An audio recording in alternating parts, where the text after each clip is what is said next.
Alright, I'm officially shutting my phone off now because every time I've tried to do this, like a second into it, my phone rings. So, putting it on mute. This is going to be a quick one. Video editor still not working, so gotta deal with the boring, unedited thing that gives you like an intermission for your eyes. Okay, reasoning for horrible looks on the Libby and Lexi show page. So, there you go. Reasons for you to go check out the page. Okay, so Jenny Davies, a writer for Reel's channel, kind of predicted what she thought would be the deal for Breaking Dawn. Alright, so here we go. After Robert Pattinson's announcement that Breaking Dawn, the fourth book in Stephenie Meyer's ridiculously popular Twilight saga, will hit the big screen, we got to thinking, will it make a good movie? And more important, will it turn out to be better than the book? Hopefully. Breaking Dawn is very, very different from the first three novels in the series Twilight, New Moon, and Eclipse, and saw numerous mixed reviews during its release week. The million-strong fan base was divided. Everyone, either loved it or hated it. We've come up with 10 different ways that the movie could either take in major box office bucks or epically fail in a way not seen since Speed Racer dropped off the face of the planet. Even Pattinson might not be enough to save this one. I totally disagree. He's enough to save anything, but let's go. Number 1, Bella and Edward's wedding. The wedding in the first 100 pages of Breaking Dawn is without a doubt the most entertaining part of the book. It's like an old-style Twilight, with every character acting as they should except for Edward and the Garter. Weird much. And the ever-evident scene since the millennium, present Bella-Edward-Jacob love triangle. Unfortunately, the most anticipated event since the millennium is all over too quickly, and things start to get worse as soon as our vampire and his bride reach their honeymoon destination, the Isle Esme. When Breaking Dawn is finally made into a movie, more emphasis should be put into the wedding. It's the last time a lot of fans felt like they were reading the Twilight Saga, and not some doggedy fanfic found on the internet. Yeah.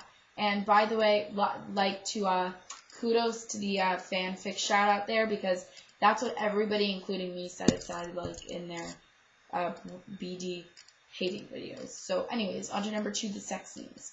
Yep, you read that right. Edward and Bella get it on in what can only be described as the most absent sex scene written since the 1900s. The act itself is merely implied, with the only proof that it happened since broken headboards and bitten pillows. Oh, and a very bruised Bella. How they'll portray this in the movie is anyone's guess, and no doubt complaints of abuse and domestic violence are a big fear of everyone involved with the movie. If it stays rated PG-13 like its preceders, ardent fans of Bella and Edward can kiss goodbye their much-adored night of passion. Sorry, kids, it's still implication only, which is true, very true. Number 3, Jacob's third of the book. Werewolf Jacob takes center stage for a third of the book in what is arguably the best section of the entire 800-page tome. Yes, he's funny, realistic, and probably the only one in the book to actually stay in character.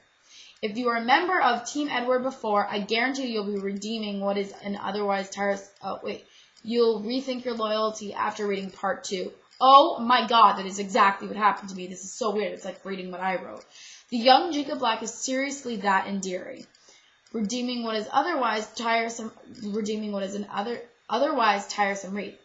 Look for Taylor Lautner, or Jacob, to take center stage on the movie posters. He'll be carrying this one solo. Thank God. Renesmee's birth. Normal births are painful, right? They hurt, but they're messy, and yet some women have them time and time again. Stephenie Meyer takes birthing to the next level in Breaking Dawn by having a giant baby literally crack its way out of Mommy Dearest.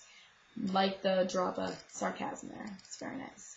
Bella's spine breaks, leaving her writhing around like a beetle stuck on its back.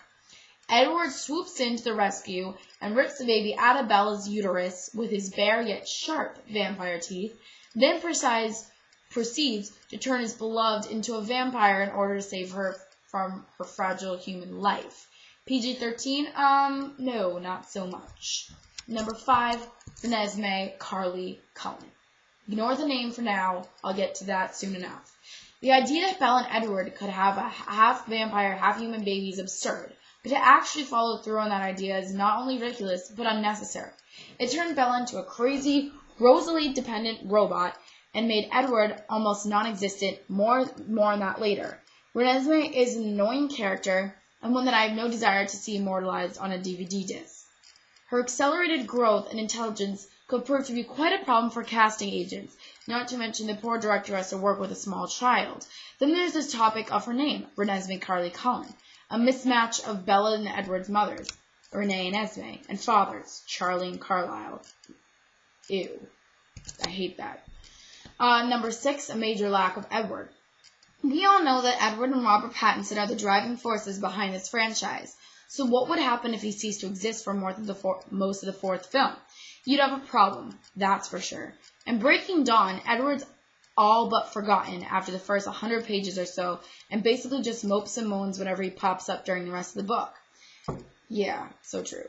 He's a shadow of his former chivalrous self, and hardly utters a loving word to the girl he's been waiting an eternity for. Some would have to change this for the movie, or Robert Pattinson may find himself strangely redundant. It's no fun playing a vampire who's lost his way. Pun intended. Number 7, an influx of utterly pointless characters. One of my biggest problems with this book. Many new vampires get introduced during the latter part of Breaking Dawn. Unfortunately, though, none of them really do much of anything. Yes, they can be pretty entertaining at times, but they are in no way crucial to story development. If casting exes can only choose a handful of new characters to cast, my vote would go to Garrett, Kate, Peter, Charlotte, and Alistair. The others, yes, there are plenty more, are barely worth mentioning and should only be cast as Summit suddenly finds itself with more cash and time than it needs. Number 8, the absence of action. Probably the worst part about this book. Hardly anyone dies in Breaking Dawn. Come to think of it, hardly anyone fights or even breaks a sweat. The vampire Irene is the only fatality, and seeing as if we're only introduced to her in this book, no one really cares about her anyway. Meyer botched things up when it came to killing her characters, all of whom just live happily ever after. There's no epic battle like in Harry Potter Deathly Hallows. And in fact, there isn't sharpened fang in sight. It's simple. Movies need action or the audience gets bored.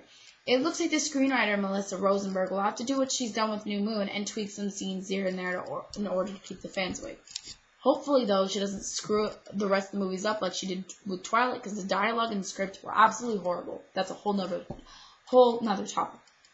Number 9, superfluous plot points that go absolutely nowhere. Bella's power and Jade Jenks, by the way, I'd just like to add in there when Jade Jenks came into the story, another totally unnecessary character. That whole section of the book was horrible. But both of these story developments are emphasized as important and crucial to the plot, yet neither really go anywhere. Yes, Bella saves everyone with her convenient shield that not even the most powerful vampires can break, but it still wasn't the revelation that it should have been. If this is the reason that Edward can read Bella's mind, I think I'd have preferred not knowing and making my own explanation. I'm sure it would have been better than a Lily Potter-esque love shield. By the way, if anybody knows who the hell Lily Potter is, please let me know. The movie script will need to be edited much better than the book, or it'll end up as an 8-hour time sink. Number 10, last but not least, a vampire war that's won by ... talking. Yeah, basically same as number 8, the absence of action. When was the last time you saw bloodthirsty vampires back down just because some friendlier vampires asked them to? Never, of course. That's just how it works in the world of the undead. They fight, they kill, and they go to toast their night. They don't stand around talking for half an hour before deciding they have better things to do. It's something that can almost be overlooked in a book, but in a movie, no way. Something has to happen to keep the audience entertained, and a friendly chat ain't gonna cut it. So, yeah, send in to Reel's channel your thoughts on this whole overview, and Insane Lexi, comments, response videos, and personal messages if you wish, to your opinion on this whole thing, and your opinion on how you think Breaking Dawn is going to turn out. So thanks for watching, and I gotta go. Thanks, bye.